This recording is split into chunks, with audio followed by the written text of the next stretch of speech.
ยังเขาผู้มีสุขเขาปนยังหวนในพันดีนอกจากนี้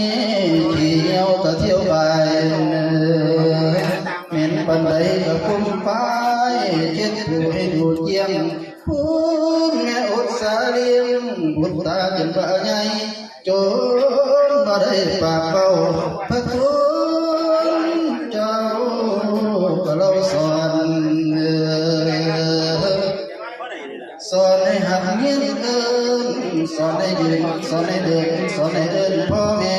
สอนให้เอินเท่าแก่เอินพ่อแม่พี่น้องลุงป้าแม่ย่ายายสอนให้เอินน้องชายเอินปู่ย่าตายายให้หูจักกับไปเรียกงานกันสั่งสอนในทางเรียนรู้กอกาและกอไก่หูจักหน่อยจักใหญ่หูจักปากจักโอพระคุณเจ้าพ่อแม่สอนกินบ่เป็นแม่กะป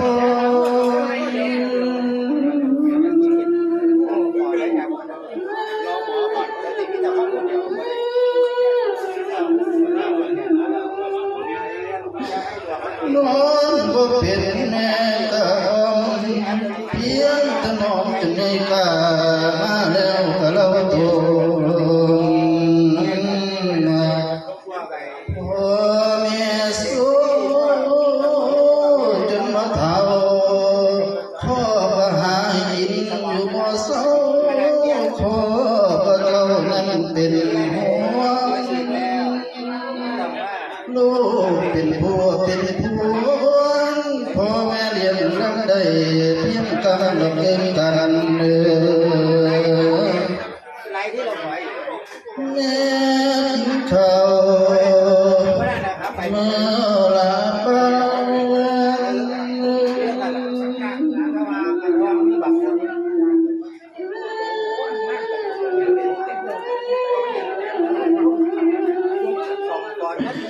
จำแจวกับห้อยเกลือเจ๊หอเหลือจากบุญตาตุนยืนเต็มจำเดินกลางหาสตางค์ให้บุตรใส่หาอะไรให้ลูกใจอยากเป็นเจ้าเป็นนายเป็นตำรวจเกิดมาก็พาสู่โมทหารอยา